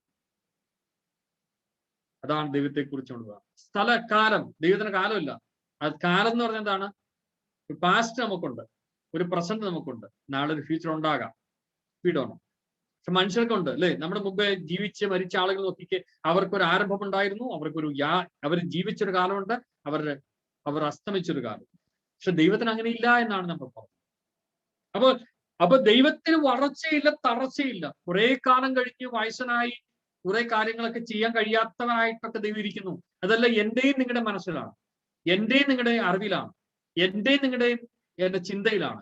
ഞാനും നിങ്ങളും ദൈവത്തെ കാണുന്നത് എന്നെ പോലെയാണ്, എന്റെ രൂപമായിട്ടാണ്, എന്റെ പ്രകൃതിയിലാണ്. മനുഷ്യൻ ദൈവത്തെ പലപ്പോഴും കാണുന്നത് മനുഷ്യന്റെ പ്രകൃതിയിലാണ്. അതുകൊണ്ടാണ് മനുഷ്യൻ മനുഷ്യനെ ആരാധിക്കുന്നത്. പക്ഷെ ദൈവത്തെ കാണേണ്ടത്, ദൈവത്തെ അറിയാൻ ദൈവം നിയമിച്ച പരിമിതിക്കുള്ളിൽ നിന്നുകൊണ്ട് അറിയാൻ കഴിയും. അപ്പൊ ദൈവത്തിന് വളർച്ചയില്ല, തളർച്ചയില്ല. ഇങ്ങനെയാണ് നമ്മൾ 102 സങ്കീർത്തനം വായിക്കുന്നത്. പൂർവ്വകാലത്ത് നീ ഭൂമിക്ക് അടിസ്ഥാനം ഇട്ടു, ആകാശത്തിന്റെ കൈകളുടെ പ്രവൃത്തി നീയോ പ്രവർത്തിക്കുന്നു. ആകാശം അത് നശിക്കും, നീയോ നിലനിൽക്കും. അവയുടെ വസ്ത്രം പോലെ പഴകിപ്പോകും, നീ പുക പോകും പോലെ, അല്ലെ, നീ അവയെ മാറിപ്പോവുകയും ചെയ്യും. നിന്റെ സംവത്സരങ്ങൾ അവസാനിക്കുന്നില്ല എന്നൊക്കെയാണ്. ദൈവത്തിന്റെ സംവത്സരങ്ങൾ അവസാനിക്കുന്നില്ല. സൃഷ്ടിച്ച സൃഷ്ടിയൊക്കെ മാറിപ്പോകും, പക്ഷെ ദൈവം മാറില്ല. ഓക്കെ. ഇസ്രായേലിന്റെ വാക്ക് കേൾക്കുക, ഞാൻ അനന്യൻ, ഞാൻ ആദിനും അന്തിനുമാകുന്നു. യെശയ്യാ, ഞാൻ നിങ്ങൾക്ക് എന്ന നോട്ട്സിൽ ആ ഭാഗമുണ്ട്. യഹോവയായി ഞാൻ മാറാത്ത. മലാക്കിയുടെ പ്രവചനത്തിൽ 3:6 വായിക്കുന്ന യഹോവയായി ഞാൻ മാറാത്തവൻ, ഇമ്മ്യൂട്ടബിൾ ആണ്, ദൈവത്തിനൊരു മാറ്റമില്ല എന്നതുപോലെ തന്നെയാണ് ക്രിസ്തു. ദൈവത്തെ കുറിച്ച് പറഞ്ഞിട്ട് നമ്മൾ വരുന്നത് ക്രിസ്തുവിലേക്കാണ്. എബ്രായ ലേഖനം 13:8 നിങ്ങൾ എഴുതുക. എബ്രായ ലേഖനം 13:8. ഹീബ്രൂ 13:8. യേശു ക്രിസ്തു ഇന്നലെയും ഇന്നും എന്നേക്കും അനന്യൻ. യേശു ക്രിസ്തു ഇന്നലെയും ഇന്നും എന്നേക്കും അനന്യൻ. അപ്പൊ ദൈവത്തെ കുറിച്ച് ഞാൻ പറഞ്ഞപ്പോ നിങ്ങൾക്ക് ഈ ഭാഗം ഈസി ആയിട്ട് മനസ്സിലാക്കും. ദൈവം അനന്യൻ. ഓക്കെ. 13:7 വായിക്കുന്ന ഇങ്ങനെയാണ്. ഞാൻ 13:7 വായിക്കുന്ന ഭാഗത്തെ തൊട്ടുമ്പുറത്തെ കാര്യം ഇങ്ങനെയാണ്. നിങ്ങളെ ഹീബ്രു ആ ഭാഗം ഒന്ന് ഞാൻ നിങ്ങൾക്ക് വേണ്ടി വായിക്കാം, കുറെ കൂടെ ക്ലിയർ ആവും. നിങ്ങളോട് ദൈവവചനം പ്രസംഗിച്ച് നിങ്ങളെ നടത്തിയവരെ ഓർത്തുകൊള്ളുവിൻ, അവരുടെ ജീവാവസാനം ഓർത്ത് അവരുടെ വിശ്വാസം അനുകരിപ്പിൻ. യേശു ക്രിസ്തു ഇന്നലെയും ഇന്നും എന്നേക്കും അനന്യൻ. നിങ്ങളുടെ മുമ്പിൽ ഒത്തിരി ഗൈഡ്സും ടീച്ചേഴ്സും ഒത്തിരി പ്രോഫറ്റ്സ് വന്നിട്ടുണ്ട്, ഒത്തിരി പ്രവാചകന്മാര് അല്ലെങ്കിൽ ലീഡേഴ്സ് വന്നിട്ടുണ്ട്. പക്ഷെ അവരൊക്കെ അനന്യരായിരുന്നില്ല. അവർക്കൊക്കെ ഒരു ആരംഭം, ഒരു അവസാനം ഉണ്ടായി. പക്ഷെ നിങ്ങൾ യേശുവിനെ കാണുന്ന അങ്ങനെ ആകരുത്. യേശു എല്ലാവരെക്കാളും ശ്രേഷ്ഠൻ ആണെന്ന് പഠിപ്പിക്കുന്ന പുസ്തകമാണ് എബ്രായ ലേഖനം. മുമ്പുണ്ടായിരുന്ന പിതാക്കന്മാരെക്കാൾ, അബ്രഹാമിനേക്കാൾ, മോശയേക്കാൾ, ദൂതന്മാരെക്കാൾ, ന്യായപ്രമാണത്തെക്കാൾ, മഹാപുരോഹിതന്മാരെക്കാൾ, ആലയത്തെക്കാൾ, യാഗങ്ങളെക്കാൾ ഒക്കെ യേശു ശ്രേഷ്ഠനായിരുന്നു എന്ന് പറയുന്ന ഒരു പുസ്തകമാണ് എബ്രായ ലേഖനം. നിങ്ങൾ പഠിക്കുന്നുണ്ട്, എനിക്കറിയാം. ഞാൻ അതുകൊണ്ട് ആ ഭാഗം അധികം, അത് നമ്മുടെ പഠന വിഷയമല്ല, നിങ്ങൾ മറ്റൊരു സ്ഥലത്ത് പഠിക്കുന്നുണ്ട് കാര്യം. അതുകൊണ്ട് പറയുകയാണ്, അങ്ങനെയുള്ള ആളുകളൊക്കെ ജീവാവസാനമുള്ളവരായിരുന്നു, അല്ലേ? ജീവാവസാനം ഇങ്ങനെ ജീവാവസാനം ഓർത്ത് അവരുടെ പ്രവർത്തികളെ, അവരുടെ വിശ്വാസം, പ്രവർത്തികളല്ല, വിശ്വാസം അനുകരിപ്പിൻ. യേശു ക്രിസ്തു ഇന്നും ഇന്നലെയും എന്നേക്കും അനന്യം. ഹി ഈസ് ദ സെയിം എന്നാണ്. He is the same. He will never different. He will never different. ഒരുപോലെയാണ്. അതാണ് മാറ്റമില്ലായ്മ എന്ന് പറയുന്നത്. ഒരു മാറ്റവും ഇല്ല. ക്രിസ്തുവിന് ഒരു മാറ്റവും ഇല്ല. ഒരു മാറ്റം ഭവിച്ചത് ചരിത്രത്തിൽ ക്രിസ്തു വന്നപ്പോഴാണ്. ഫിലിപ്പിയ ലേഖനം 2-ാം അധ്യായം കെനോട്ടിക് താഴ്ചയിൽ വന്നപ്പോൾ, ജഡരൂപത്തിൽ വന്നപ്പോൾ, ശരീരത്തിൽ വന്നപ്പോൾ ആണ് കർത്താവിന് താഴ്ച ഉണ്ടായത്. ഇന്ന് തന്റെ ദൈവത്വത്തിന് താഴ്ച ഉണ്ടായിട്ടില്ല. നമ്മൾ ക്രിസ്തു ദൈവത്വത്തെ കുറിച്ച് പഠിക്കുന്നത് ആരംഭത്തിൽ ഒരാരംഭം ഉണ്ടെങ്കിൽ, ഞാൻ ഒന്നോട് പറയുകയാണ്, ഒരു തുടക്കം ദൈവത്തിനുണ്ട് എങ്കിൽ, ഇല്ല എന്നാണ് ഞാൻ പറഞ്ഞത്. ഓക്കെ, തുടക്കം ദൈവത്തിനുണ്ട് എങ്കിൽ അന്ന് എങ്ങനെയായിരുന്നു പുത്രൻ, അങ്ങനെ തന്നെയാണ് ഇന്നും പുത്രൻ, അങ്ങനെ തന്നെയായിരിക്കും എന്നും പുത്രൻ. പക്ഷെ ഒരു ദൗത്യത്തിന് വേണ്ടി, മനുഷ്യന്റെ രക്ഷയ്ക്ക് വേണ്ടി താണഭൂമിയിലേക്ക് ജഡരൂപം എടുത്തു വന്നപ്പോൾ ജഡത്തിൽ സ്ഥലകാല പരിമിതനായി കർത്താവ് ചില കാലങ്ങളിൽ ഉണ്ടായിരുന്നു. ചരിത്രത്തിലെ ക്രിസ്തു അതൊരു സത്യമാണ്. ആ സത്യം അവിടെ നിലനിർത്തിക്കൊണ്ട് തന്നെ ക്രിസ്തുവിന്റെ ദൈവത്വത്തെ ദർശിക്കുമ്പോൾ എങ്ങനെയാണോ പിതാവായ ദൈവം അതിന് മാറ്റമില്ലായ്മ എന്ന വിശേഷണം ഉണ്ടായിരുന്നു, അതുപോലെ തന്നെയായിരുന്നു പുത്രനും മാറ്റമില്ലാത്ത. ഓക്കെ, നിങ്ങൾ എഴുതി എന്ന് പറഞ്ഞത് 2 കൊരിന്ത്യർ 1:19. 2 കൊരിന്ത്യർ 1:19. നിങ്ങളുടെ ഇടയിൽ പ്രസംഗിച്ച ദൈവപുത്രനായ യേശു ക്രിസ്തു ഒരിക്കൽ ഉവ്വ് എന്നും മറ്റൊരിക്കൽ ഇല്ല എന്നും ആയിരുന്നില്ല. നിങ്ങളുടെ ഇടയിൽ പ്രസംഗിച്ച ദൈവപുത്രനായ ക്രിസ്തു ഒരിക്കൽ ഉവ്വ് എന്നും മറ്റൊരിക്കൽ ഇല്ല എന്നും ആയിരുന്നില്ല. പൗലോസ് പറയുന്ന മറ്റൊരു കോണ്ടക്സ്റ്റിലാണ്. എങ്കിലും ദൈവശാസ്ത്ര വിദ്യാർത്ഥികൾക്ക് ക്രിസ്തുവിന്റെ മാറ്റമില്ലായ്മയെ പഠിക്കാനായിട്ട് പെറുക്കിയെടുക്കാൻ ചില വാക്യശകലങ്ങൾ ഉണ്ട്. ആ വാക്യശകലമാണ് നമ്മൾ പിന്നെ കോണ്ടക്സ്റ്റിലേക്ക് നമ്മൾ പോകുന്നില്ല. ദൈവശാസ്ത്ര പഠനം അങ്ങനെയല്ല. ക്രിസ്തുവിനെ കുറിച്ചുള്ള പ്രത്യേകതകൾ ബൈബിളിൽ നിന്ന് പെറുക്കിയെടുത്ത് സിസ്റ്റമാറ്റിക് ആയിട്ട് പഠിക്കുന്നതാണ് ദൈവശാസ്ത്ര പഠനം. അതുകൊണ്ട് നിങ്ങളുടെ ഇടയിൽ പ്രസംഗിച്ച ദൈവപുത്രനായ ക്രിസ്തു ഒരിക്കൽ കർത്താവ് യെസ് എന്ന ആയിരുന്നെങ്കിൽ ജീസസ് ഫോർ എവർ. മാനവരക്ഷയുടെ മാനവ രക്ഷകനായി ക്രിസ്തു 2000 വർഷങ്ങൾക്ക് മുമ്പ് വന്നു എങ്കിൽ ഇന്നും ദൈവം നിയമിച്ച കാലയളവ് വരെ മാനവ രക്ഷകനായി തന്നെ തുടരുകയാണ്. യെസ്, അത് ചരിത്രത്തിലെ ക്രിസ്തുവിനെ കുറിച്ചാണ് പറഞ്ഞത്. നിത്യതയിലെ ക്രിസ്തു എന്നുള്ള വസ്തു വരുമ്പോൾ ഒരിക്കൽ യേശു പുത്രൻ ആയിരുന്നുവെങ്കിൽ, ഒരിക്കൽ യേശു ദൈവമായിരുന്നുവെങ്കിൽ മറ്റൊരിക്കൽ ദൈവം അല്ലാതാകുന്നില്ല എന്നാണ് എൻ്റെ. യേശു സാക്ഷാൽ ദൈവത്തോട് സമത്വമുള്ളവനായിരുന്നു. അത് ഫിലിപ്പിയ ലേഖനത്തിൽ വായിക്കുമ്പോൾ കെനോട്ടിക് തിയറി, താഴ്ച ഭവിച്ച ആ സമയത്ത് ആ ഭാഗത്താണ് പറഞ്ഞത് ദൈവം സമത്വം മുറുകെ പിടിക്കാതെ. അപ്പോൾ ദൈവത്തോട് സമനായിരുന്നു ക്രിസ്തു. ഒരു മാറ്റവും ഇല്ല. പിതാവ് എങ്ങനെയാണോ അതുപോലെ തന്നെയായിരുന്നു പുത്രൻ. പരിശുദ്ധാത്മ ശാസ്ത്രം പഠിക്കുമ്പോൾ പിതാവ് എങ്ങനെയായിരുന്നു അതുപോലെ തന്നെയായിരുന്നു പുത്രനും, അതുപോലെ തന്നെയായിരുന്നു പരിശുദ്ധാത്മാവ്. ഒരു മാറ്റവും. ഓക്കെ, ട്രിനിറ്റി നമ്മൾ ഇടയ്ക്ക് ചെറുതായിട്ട് പരാമർശിച്ച് പോയതാണ്. അതുകൊണ്ട് ആ ഭാഗത്തേക്കൊന്നും പോകുന്നില്ല. ട്രിനിറ്റിയെ കുറിച്ച് പഠിക്കാൻ കഴിയുന്ന ഒരു അവസരം ഉണ്ടാകട്ടെ. അത് തന്നെ ഒരു സെമസ്റ്റർ ക്ലാസ് തന്നെയായിട്ട് പോകേണ്ടതാണ്. അത്ര ഗഹനമായ ചില വിഷയങ്ങൾ, പഠനങ്ങളൊക്കെ ആ ഭാഗത്ത് ആവശ്യമാണ്. അതുകൊണ്ട് ആ ഭാഗം ജസ്റ്റ് പരാമർശിച്ച് പോകുന്നതേ ഉള്ളൂ. ഓക്കെ, അപ്പൊ മാറ്റമില്ല ക്രിസ്തുവിന് മനുഷ്യത്വത്തിൽ പരിമിതിയുണ്ട്. നിങ്ങളത് ചിന്തിക്കുക. നിങ്ങൾ എവിടെയെങ്കിലും എന്തിനു വേണ്ടിയാണ് ഈ വിഷയം ശാസ്ത്രീയമായിട്ട് പഠിക്കുന്നത്? ഏതെങ്കിലും ഒരു അർത്ഥത്തിൽ ക്രിസ്തുവിന്റെ ദൈവത്വം സംബന്ധിച്ച് ഒരു തർക്കവും ഉണ്ടായാൽ, ഒരു സഭയ്ക്ക് ഒരു ഉപദേശത്തിന്റെ ഒരു യുദ്ധം നേരിട്ടാൽ മറുപടി കൊടുക്കാൻ ഞാനും നിങ്ങളും അറിവുള്ളവരായിരിക്കും. ഡിഫൻ ക്രിസ്ത്യാനിറ്റി നമ്മൾ പഠിച്ചതാണ്. എന്തിനുവേണ്ടി ദൈവശാസ്ത്രം പഠിക്കുന്നു? ഡിഫൻ ക്രിസ്ത്യാനിറ്റി. ഒരു ലക്ഷ്യം അതാണ്, ഡിഫൻ ക്രിസ്ത്യാനിറ്റിയാണ്. ക്രിസ്തുവിന്റെ മനുഷ്യത്വം അംഗീകരിക്കാൻ എളുപ്പമാണ് ആളുകൾ, ഒരു കുഴപ്പമില്ല. പക്ഷെ ക്രിസ്തു ദൈവമായിരുന്നു എന്ന് അംഗീകരിക്കാനാണ് ബുദ്ധിമുട്ട്. അതുകൊണ്ട് ക്രിസ്തു ദൈവമായിരുന്നു തെളിയിക്കുന്ന വിഷയങ്ങളാണ് പഠിച്ചുകൊണ്ടിരിക്കുന്നത്. ഓക്കെ, അപ്പൊ നമ്മളൊന്നോട് പറയുന്നു, ഒരിക്കലും മാറാത്തവനായിരുന്നു ക്രിസ്തു. കഴിഞ്ഞ കാലത്തുണ്ടായിരുന്നു, ഇന്നുമുണ്ട്, ഭാവിയിലും ഉണ്ടായിരിക്കും. ഒന്നുകൂടെ എഴുതുക, നിങ്ങൾ എഴുതി വെക്കുക. ക്രിസ്തു കഴിഞ്ഞ കാലത്തുണ്ടായിരുന്നു. ക്രിസ്തു ബ്രാക്കറ്റിൽ പുത്രൻ എന്ന് എഴുതുക. പുത്രൻ കഴിഞ്ഞ കാലത്തുണ്ടായിരുന്നു, ഇന്നുമുണ്ട്, ഭാവിയിൽ ബ്രാക്കറ്റിൽ എന്നും ഉണ്ടായിരിക്കും. ഭാവിയിലുണ്ട്. മൂന്നാമത്തെ പോയിന്റ്, മൂന്നാമത്തെ കാര്യം ജീവൻ എന്ന വിഷയമാണ്. ലൈഫ് എഴുതുക, ജീവൻ. നമ്മുടെ വാക്യം ഓൾറെഡി വായിച്ചു കഴിഞ്ഞു. 5:26 ജോൺ, യോഹന്നാൻ 5:26 എഴുതുക. പിതാവിന് തന്നിൽ തന്നെ ജീവൻ ഉള്ളതുപോലെ പുത്രൻ തന്നിൽ തന്നെ ജീവനുണ്ട്.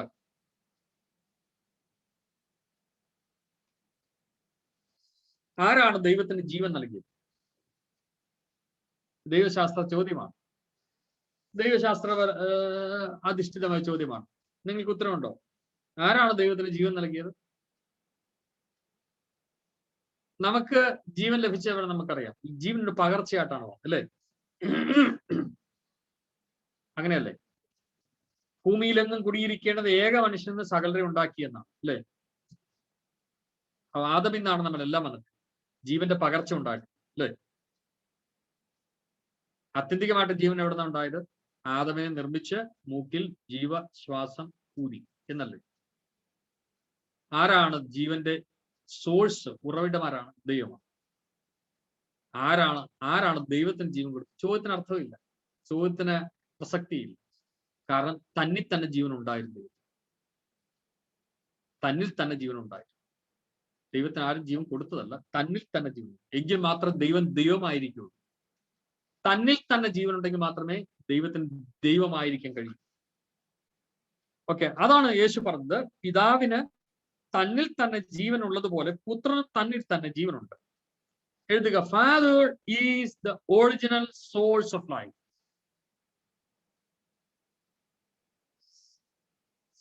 ജീവന്റെ യഥാർത്ഥ ഉറവിടം പിതാവാണ്. അങ്ങനെയെങ്കിൽ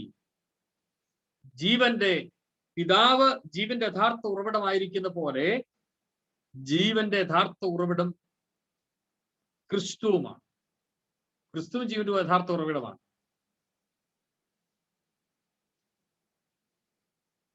നമ്മൾ ദൈവത്തെ കുറിച്ച് പറഞ്ഞ ലിവിങ് ഗോഡ് എന്നാണ്, അല്ലെ?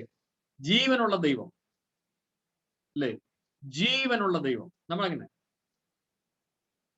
പുത്രനെ കുറിച്ച് ജീവനുള്ള പുത്രൻ.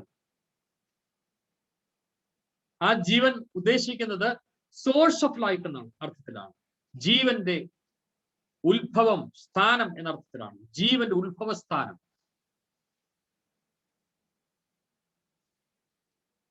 ഭൂമിയിൽ കാണുന്ന സകല ജീവന്റെയും ഉറവിടം ദൈവമാണ്. അത് മൃഗത്തിന്റെ ജീവനാണെങ്കിലും ഒരു വൃക്ഷത്തിന്റെ ജീവനാണെങ്കിലും ജീവനുള്ള സകലത്തിന്റെയും ഉള്ളിലെ ജീവൻ ദൈവത്തിനാണ്. ജീവനില്ലാത്ത വസ്തുക്കളുണ്ട്, അത് ദൈവത്തിന്റെ നിർമ്മിതിയാണ്. മൂക്കിൽ ജീവശ്വാസം ഊതുന്നവരെ ജീവനില്ലാത്തവരും പൊടിയായിരുന്നു, പൊടിയുടെ സമ്മിശ്രമായിരുന്നു, പൊടി കൊണ്ടുണ്ടാക്കിയ കുഴച്ചുണ്ടാക്കിയ രൂപമായിരുന്നു അക്കോർഡിംഗ് ടു ബൈബിൾ മനുഷ്യൻ, അല്ലെ? ജീവശ്വാസം വന്നപ്പോ സ്ഥിതി മാറി, ജീവനുള്ള ദേഹിയായി, ലിവിങ് ബീങ് ആയി. Okay, our Father has life and He is the source of all life. Okay. അവിടെ മലയാളത്തിൽ ഒരല്പം വ്യത്യസ്തമായ ഒരു പരിഭാഷയാണ് ഉള്ളത്. നിങ്ങൾ മലയാളം ബൈബിൾ വായിക്കുമ്പോൾ നിങ്ങൾ ഈ പഠനയാത്രയിൽ ദൈവശാസ്ത്രപരമായി ചിന്തിക്കാൻ തുടങ്ങിയിട്ടുണ്ടെങ്കിൽ ആ വാക്യം വായിക്കുമ്പോൾ ഒരു സംശയം സ്വാഭാവികമായിട്ടുണ്ടാകാം.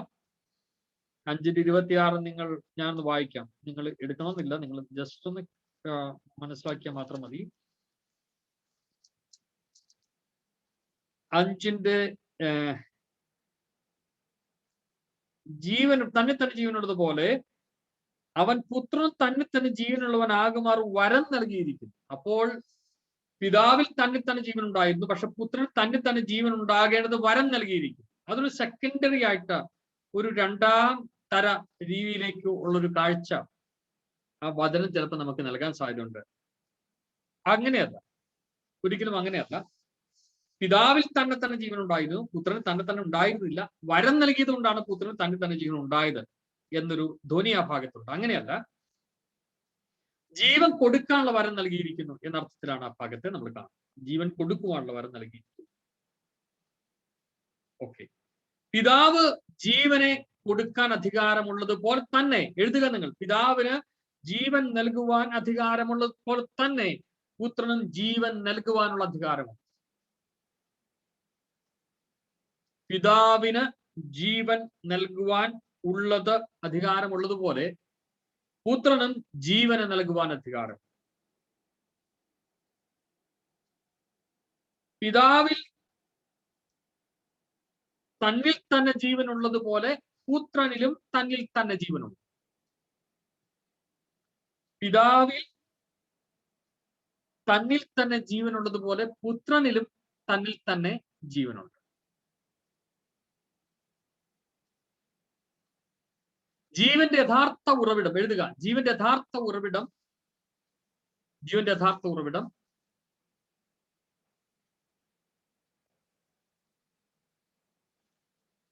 പിതാവായിരിക്കുന്നത് പോലെ തന്നെ പുത്രനും ജീവന്റെ യഥാർത്ഥ ഉറവിടമാണ്. ജീവന്റെ യഥാർത്ഥ ഉറവിടം പിതാവായിരിക്കുന്നത് പോലെ തന്നെ പുത്രനും ജീവന്റെ യഥാർത്ഥ ഉറവിടമാണ്. നമ്മൾ പഠിക്കുന്നത് ക്രിസ്തുവിലുള്ള ദൈവിക വിശേഷ ലക്ഷണങ്ങളാണ്. യേശുക്രിസ്തുവിന്റെ ദൈവത്വമാണ് നമ്മൾ പഠിച്ചു വരുന്നത്. ഓക്കെ, തെളിവ് ജോൺ 1:4, യോഹന്നാൻ 1:4. നിങ്ങൾ റെഫറൻസ് എഴുതുക, ബാക്കി മലയാളത്തിൽ നിങ്ങൾ എപ്പോഴും എഴുതി വെക്കുക, അല്ലെങ്കിൽ നിങ്ങളുടെ ഭാഷയിൽ എഴുതുക.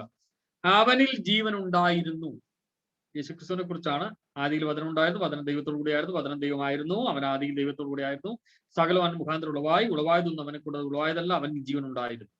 ജീവൻ മനുഷ്യരുടെ വെളിച്ചമായി, അവന് ജീവൻ ഉണ്ടായിരുന്നു.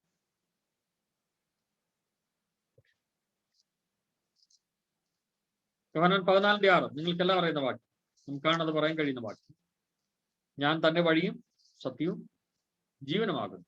ഞാൻ തന്നെ വഴിയും സത്യവും ജീവനുമാകും. യേശു പറഞ്ഞതല്ലേ, ഞാൻ ജീവനാകുന്നു, വഴി സത്യം അവിടെ നിൽക്കട്ടെ, ഞാൻ ജീവനാകും.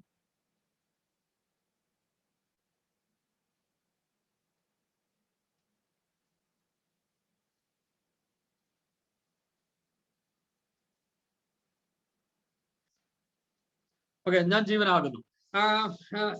അത് ഇംഗ്ലീഷിൽ എഴുതുമ്പോൾ എങ്ങനെയാണ്? I am the life, sorry, I am the way and the truth and the life എന്നാണ്. ദി എന്ന വാക്ക് ഏതെങ്കിലും ഒരു വേർഡിന് മുമ്പിൽ വന്നാൽ, ഒരു നാമത്തിന്റെ പേരിന് മുമ്പിൽ വന്നാൽ, അതിന്റെ അർത്ഥം അത് മാത്രമേ ഉള്ളൂ എന്നാണ്. യുണീക്നെസ് സൂചിപ്പിക്കുന്ന ഒരു ഡെഫിനിറ്റ് ആർട്ടിക്കിൾ ആണ് ദി എന്ന് പറയുന്നത്. Definite article. For example, the Himalayas എന്ന് പറയും. The Himalayas. എന്താണ് ദി ഹിമാലയാസ് എന്ന് പറഞ്ഞാൽ? അതിന്റെ അർത്ഥം ഹിമാലയ ഒന്നേ ഉള്ളൂ എന്നാണ്. ദി സൺ, ദി മൂൺ എന്ന് പറഞ്ഞാൽ ഒരു സൂര്യനെ ഉള്ളൂ, ഒരു ചന്ദ്രനെ ഉള്ളൂ. നീ, നിങ്ങളുടെ ബൈബിൾ എടുത്ത്, ബൈബിൾ ഇംഗ്ലീഷിലാണെങ്കിൽ ദി ബൈബിൾ എന്നാണ്. Only one Bible. Then the Quran, only one Quran. ഞാൻ ഇംഗ്ലീഷ് ആർട്ടിക്കിളിന്റെ പ്രത്യേകത പറയും. അങ്ങനെയാണെങ്കിൽ ദ ലൈഫ് എന്ന് പറഞ്ഞാൽ is the source of life, is the only life. ജീവന്റെ ഉത്ഭവം അവനാണ്, അവനാണ് ജീവൻ, വേറെ ആരുമല്ല, ക്രിസ്തു ജീവനാണ്. ഓക്കെ, കൊലോസ്യലേഖനം 3:4. ക്രിസ്തുവിന് ജീവൻ കൊടുക്കാൻ അധികാരം ഉണ്ട് എന്നാണ് നമ്മൾ പറഞ്ഞത്. ക്രിസ്തുവിന് തന്നെ ജീവനുണ്ട് എന്ന് നമ്മൾ പറഞ്ഞു. ക്രിസ്തുവിന് ജീവൻ കൊടുക്കുവാൻ അധികാരം ഉണ്ട് എന്ന് നമ്മൾ പറഞ്ഞു. ആ വാക്യത്തെ, ആ ഭാഗത്ത് തെളിയിക്കുന്ന കൊലോസ്യലേഖനം 3:4 നിങ്ങൾ എഴുതുക, റെഫറൻസ് ചെയ്ത് 3:4 ഞാൻ വായിക്കാം. നമ്മുടെ ജീവനായി ക്രിസ്തു വെളിപ്പെടുമ്പോൾ നിങ്ങളും അവനോടുകൂടെ തേജസ്സിൽ വെളിപ്പെടും. ഓക്കെ, മൂന്നാം വാക്കോട് ചേർത്ത് വായിച്ചെങ്കിൽ ക്ലിയർ ആവും. നിങ്ങൾ മരിച്ചു, യു ആർ ഡെഡ്. നിങ്ങളുടെ ജീവൻ ക്രിസ്തുവിനോടുകൂടെ ദൈവത്തിൽ മറഞ്ഞിരിക്കുന്നു. നിങ്ങളുടെ ജീവൻ ആരോടുകൂടെ? ക്രിസ്തുവിനോടുകൂടെ ദൈവത്തിൽ മറഞ്ഞിരിക്കുന്നു. ഇനി ഈ മരിച്ച എനിക്കും നിങ്ങൾക്കും ജീവൻ ഉണ്ടാകും. നമുക്ക് ജീവൻ നൽകപ്പെടും. എപ്പോഴാണ്? നമ്മുടെ ജീവനായ ക്രിസ്തു വെളിപ്പെടുമ്പോൾ. നമ്മുടെ ജീവനായ ക്രിസ്തു വെളിപ്പെടുമ്പോൾ നിങ്ങൾ അവനോടുകൂടെ തേജസ്സിൽ വെളിപ്പെടും. നമ്മുടെ ജീവനായ ക്രിസ്തു വരുമ്പോഴാണ് മരിച്ച നമുക്ക് ജീവൻ ഉണ്ടാകും. നമ്മുടെ ജീവനായ ക്രിസ്തു വരുമ്പോഴാണ് മരിച്ച നമുക്ക് ജീവൻ ഉണ്ടാകുന്ന രീതിയിലാണ്. മലയാളത്തിൽ വായിക്കുമ്പോൾ അത്ര ക്ലിയർ ആയിട്ട് നമുക്കതിനെ മനസ്സിലാക്കാൻ ബുദ്ധിമുട്ടാണ്. മറ്റ് ചില ഭാഷാന്തരങ്ങൾ കൂടെ നമ്മൾ ഉപയോഗിക്കേണ്ടതുണ്ട്. ബൈബിൾ അങ്ങനെയാണ് തിയോളജിയും ദൈവശാസ്ത്രവും ബൈബിളും ഒക്കെ അങ്ങനെയാണ് പഠിക്കുന്നത്. ചില ഭാഷാന്തരങ്ങൾ വ്യത്യാസമുണ്ട്. ഞാൻ റീസെന്റ് ആണ് എന്നെ പഠിപ്പിച്ച ഞാനൊരു പഠനയാത്രയിലാണ്. ഞാനും ഒരു റിസർച്ചിന്റെ പഠനയാത്രയിലാണ്. അപ്പോൾ ഞങ്ങൾക്ക് ഈ ബൈബിളിന്റെ ഭാഷകളൊക്കെ പഠിക്കണം. ഗ്രീക്കും ഹീബ്രു ഒക്കെ ചിലപ്പോൾ പഠിക്കുകയും അതിനകത്ത് ആ രീതി ബൈബിളിന്റെ ഒക്കെ നോക്കുകയൊക്കെ ചെയ്യണം. അപ്പോൾ എന്നെ അനുഗമിപ്പിൻ, ഞാൻ നിങ്ങളെ മനുഷ്യരെ പിടിക്കുന്നവനാക്കും എന്നാണ് ശിഷ്യന്മാരെ കർത്താവ് പറയുന്നതായിട്ടാണ് ബൈബിളിൽ നമ്മൾ മലയാളത്തിലൊക്കെ ഉള്ളത്. പല ഇംഗ്ലീഷ് പരിഭാഷകളിൽ അങ്ങനെയാണ്. പക്ഷെ യഥാർത്ഥ ട്രാൻസ്ലേഷൻ വരുമ്പോൾ ഗ്രീക്കിൽ ഇങ്ങനെയും ട്രാൻസ്ലേറ്റ് ചെയ്യും, അങ്ങനെയും ട്രാൻസ്ലേറ്റ് ചെയ്യും. അങ്ങനെയാണ് ഞാൻ നിങ്ങളെ മീനാക്കും എന്നാണ്, മത്സ്യമാക്കും എന്നാണ് മറ്റൊരു വിവർത്തനം. അപ്പൊ വിവിധ ഭാഷാന്തരങ്ങൾ നമ്മൾ ചില കാര്യങ്ങൾ പഠിക്കാൻ വേണ്ടി ഉപയോഗിക്കുന്നുണ്ട്. അപ്പൊ ഞാൻ വായിച്ചത് 3:4 ആണ്. 3:4 വായിക്കുന്ന ഇങ്ങനെയാണ്. 3:3 തൊട്ട് വായിക്കുമ്പോൾ, For you are died when Christ died, and your real life is hidden with Christ in God. And when Christ, who is your real life, is revealed, നിങ്ങളുടെ യഥാർത്ഥ ജീവൻ വെളിപ്പെടുമ്പോൾ to the whole world you will share in all his glory. നമ്മൾ മരിച്ചു എന്നാണ് അവിടെ എഴുതിയത്. You are dead. നമ്മളിപ്പോ ഏതവസ്ഥയിലാണ്? മരിച്ചിരിക്കുക. നമ്മുടെ ജീവൻ ആരും മറിഞ്ഞിരിക്കുകയാണ്? ക്രിസ്തു മറിഞ്ഞിരിക്കുക. എന്നാൽ ക്രിസ്തു പ്രത്യക്ഷനാകുമ്പോൾ നമ്മൾ ജീവിക്കും, ജീവൻ നൽകപ്പെടും. എപ്പോഴാണ്? ഇനി നിങ്ങളൊക്കെ മരിച്ചവർ അക്ഷയരായി ഉയർത്തെഴുന്നേൽക്കുന്ന ആ ജീവൻ നൽകുമ്പോഴാണ്. ക്രിസ്തു ജീവൻ നൽകുമ്പോഴാണ്. അപ്പോൾ ക്രിസ്തു ജീവനാണ്.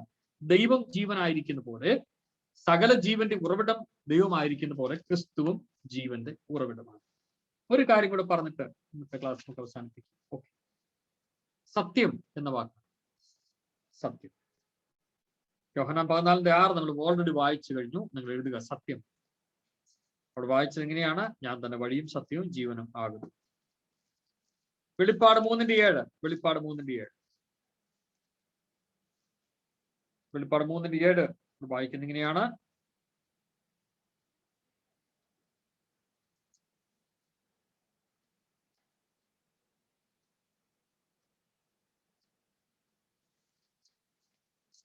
വെളിപ്പാട് 3:7 ഫിലദൽഫിയയിലെ സഭയുടെ ദൂതൻ എഴുതുക, വിശുദ്ധനും സത്യവാനും ദാവീദിന് താക്കോലുള്ളവനും. സത്യവാൻ എന്ന വാക്കാണ് അവിടെ ഉപയോഗിക്കുന്നത്.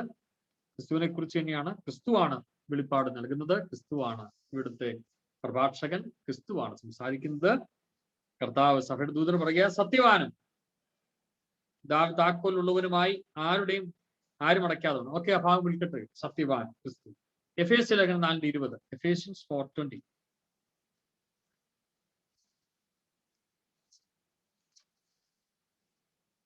എഫേഷ്യൻസ് 4:20. നിങ്ങളോ യേശുവിൽ സത്യമുള്ളതുപോലെ, അവനെ കുറിച്ച് കേട്ടിട്ട്, യേശുവിൽ സത്യമുള്ളതുപോലെ. യേശു സത്യമാണ്. ദ ലൈഫ് പറഞ്ഞതുപോലെ തന്നെയാണ്, I am the way, the truth and the life. Definite article ശ്രദ്ധിക്കുക.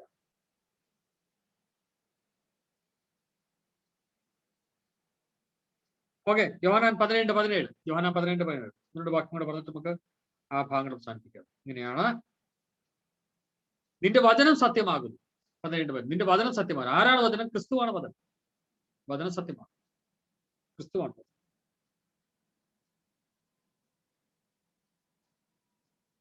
ഓക്കെ, വേഗത്തിൽ 3 റെഫറൻസ് എഴുതുക നിങ്ങൾ വേഗത്തിൽ. യോഹന്നാൻ 7:28. യോഹന്നാൻ 7:28. യോഹന്നാൻ 7:28, 17:3. 17:3. യോഹന്നാൻ 7:28, 17:3. യോഹന്നാൻ തന്നെയാണ്. 17:3. ദൈവം സത്യം. എഴുതുക, ദൈവം സത്യം. 2 യോഹന്നാൻ 1:9. യോഹന്നാൻ 1:9. 6:32. യോഹന്നാൻ തന്നെയാണ്. 6:32. വെളിപ്പാട് 3:14. ക്രിസ്തു സത്യം. ക്രിസ്തു സത്യം. യോഹന്നാൻ 4:37. യോഹന്നാൻ 4:37. ദൈവവചനം സത്യം. ഓക്കെ. അപ്പോൾ ദൈവത്തിന്റെ വിശേഷ ക്രിസ്തുവിലുള്ള ദൈവിക വിശേഷ ലക്ഷണങ്ങൾ 4 കാര്യങ്ങൾ നമ്മൾ പഠിച്ചു. 1-2 കാര്യങ്ങൾ കൂടെ, 3 കാര്യം കൂടെ അടുത്ത ക്ലാസ്സിൽ പഠിച്ചിട്ട് അതിനോട് തന്നെ ചേർന്ന് നമ്മൾ ക്രിസ്തു നിർവഹിക്കുന്ന ദൈവിക ചുമതല കൂടെ അടുത്ത ക്ലാസ്സിൽ പഠിച്ച് ഞാൻ പറഞ്ഞതുപോലെ തന്നെ നമ്മുടെ ടൈം ടേബിൾ പ്രകാരം നമ്മുടെ മാനേജ്മെന്റ് നമ്മൾ നിഷ്കർഷിച്ച പോലെ തന്നെ നമ്മുടെ കൃത്യമായിട്ട് സിസ്റ്റമാറ്റിക് ആയിട്ട് ക്ലാസ്സുകൾ അവസാനിപ്പിക്കാൻ എന്റെ ഭാഗത്ത് പൂർണ്ണമായ ശ്രമം ഉണ്ടാകും. നിങ്ങൾ എല്ലാവരും അനുഗ്രഹിക്കട്ടെ. വിശേഷാൽ അബു സാർ നമ്മുടെ കൂടെ ഉണ്ടല്ലോ. വന്ദനം. Thank you sir. പ്രാർത്ഥിച്ച ആശീർവാദം പറഞ്ഞു സാർ. നമുക്ക് പ്രാർത്ഥിക്കും. പരിശുദ്ധനായ ദൈവമേ, സ്വർഗീയ പിതാവ്, അനുഗ്രഹീത രാത്രിക്കാട്ട് സ്തോത്രം. ഞങ്ങൾക്ക് വീണ്ടും അങ്ങയുടെ വചനത്തിന്റെ മാറ്റമില്ലാത്ത സത്യങ്ങളെ കുറിച്ച് ഗ്രഹിക്കാനും ക്രിസ്തുവിന്റെ ദൈവത്വത്തെ കുറിച്ച് പഠിക്കാനും മനസ്സിലാക്കാനും ഞങ്ങളുടെ പരിമിതിക്കുള്ളിൽ നിന്നുകൊണ്ട് അങ്ങ് അനുവദിച്ചുകൊണ്ട് സ്തോത്രം. പല കാര്യങ്ങൾക്ക് ഞങ്ങൾക്ക് അറിയാൻ കഴിയുന്ന അപ്പുറമാണ്. എങ്കിലും ഇന്ന് രാത്രി ഞങ്ങളുടെ സഹായകനായിട്ട് പരിശുദ്ധാത്മാവ് ഉണ്ടായിരുന്നു. ഞങ്ങൾ കേട്ട വചനങ്ങൾ ഞങ്ങൾക്ക് ഇന്നത്തേക്കല്ല, എന്നത്തേക്കും പ്രയോജനമായി തീരാം. ഞങ്ങളുടെ ജീവകാലത്ത് ക്രിസ്തുവിന്റെ നാമത്തിന്റെ സാക്ഷികളായും ക്രിസ്തീയ വിശ്വാസങ്ങൾക്കെതിരെ ആഞ്ഞടിക്കുന്ന കൊടുങ്കാറ്റുകളെ പ്രതിരോധിക്കുവാനും ഞങ്ങൾ ആർജിച്ചെടുക്കുന്ന ദൈവിക സത്യങ്ങളെ കുറിച്ച് അറിവുകൾ ഞങ്ങൾക്ക് പ്രയോജനമായി തീരേണ്ടതിനോട് പ്രാർത്ഥിക്കുന്നു. വിശേഷ എബനേസർ ബൈബിൾ ട്രെയിനിങ് സെന്ററിന്റെ എല്ലാ പ്രവർത്തനങ്ങളും കാണിച്ചു. അതിന്റെ മുൻപിൽ നിന്ന് പ്രവർത്തിക്കുന്ന പ്രിയ അബുസാറിന്റെ കുടുംബത്തിനായിട്ട് സ്തോത്രം. മറ്റ് അധ്യാപകരും ഓർക്കുന്നു. ഇന്ന് രാത്രി ജോയിൻ ചെയ്തിരിക്കുന്ന എല്ലാ സ്റ്റുഡൻസിനോടൊന്ന് പ്രാർത്ഥിക്കും. ദൈവം അനുവദിക്കുന്ന പക്ഷം ഞങ്ങൾക്ക് വളരെ അനുഗ്രഹമായി നിങ്ങളുടെ ക്ലാസ്സുകളെല്ലാം അവസാനിപ്പിക്കുവാനും നല്ലൊരു ഗ്രാജുവേഷനിലേക്ക് ഈ നിമിഷങ്ങളിൽ വരുവാനും കർത്താവ് എല്ലാ സാഹചര്യം ഒരുക്കി നൽകണമേ എന്ന് പ്രാർത്ഥിക്കുന്നു. ഈ പ്രവർത്തനങ്ങളെല്ലാ പരിമിതികളെയും ദൈവം അറിയുന്നു. വിശേഷം വളരെ ഫൈനാൻഷ്യൽ ഇഷ്യൂസിലൂടെ ഈ പ്രവർത്തനം മുന്നോട്ട് പോകുന്നു. ആ കാര്യങ്ങൾ കർത്താവ് ഏറ്റെടുത്ത് തക്ക സമയത്ത് വഴികൾ തുറന്ന് എന്റെ പ്രവർത്തന മേഖലയെല്ലാം ശക്തിയോടെ മുന്നോട്ട് പോകാൻ തക്കവണ്ണം എല്ലാ സാധ്യതകളും മുമ്പിൽ തുറന്നു വെക്കണമെന്ന് പ്രാർത്ഥിക്കുന്നു. ഞങ്ങൾ ഗ്രൂപ്പിലൂടെ മറ്റും കണ്ട എല്ലാ പ്രാർത്ഥന വിഷയങ്ങളെ കൊണ്ട് പ്രാർത്ഥിക്കുന്നു. ദൈവം നാളുകളായി തന്റെ മക്കൾ പ്രാർത്ഥിച്ചിരുന്നു. ആ വിഷയങ്ങൾക്ക് വേണ്ടി വഴികൾ തുറന്ന് തക്ക സമയത്ത് ദൈവജനത്തിന്മേൽ, സ്റ്റുഡൻസിന്റെ ജീവിതത്തിന്മേൽ, ഒരു കുടുംബ ജീവിതത്തിന്മേൽ, മക്കളുടെ മേലൊക്കെ പകരുന്ന എല്ലാ അത്ഭുതങ്ങൾക്കായ സ്തോത്രം. മരണത്തിന്റെ കൈകളിൽ നിന്ന് ഞങ്ങളുടെ പ്രിയപ്പെട്ടവർക്ക് വിടുവിച്ചതിനായി രക്ഷിച്ചതിനായ സ്തോത്രം. കൂട്ടായ പ്രാർത്ഥനയിലൂടെ, കൂട്ടായ ദൈവവചന പഠനത്തിലൂടെ ഈ തലമുറയിൽ ക്രിസ്തുവിന് വേണ്ടി, ദൈവത്തിന് വേണ്ടി, സത്യത്തിന് വേണ്ടി, പ്രമാണങ്ങൾക്ക് വേണ്ടി നിൽക്കാൻ ഞങ്ങൾ ഏവരെയും സഹായിക്കണം. രാത്രിയിൽ പിരിയട്ടെ. പിരിയാത്ത സാന്നിധ്യം കൊണ്ടിരിക്കണം. പ്രാർത്ഥന കേൾക്കുന്നു. സ്തോത്രം. യേശുവിൻ നാമത്തിൽ അപേക്ഷിക്കുന്ന കേൾക്കണം സ്വർഗീയ പിതാവ്.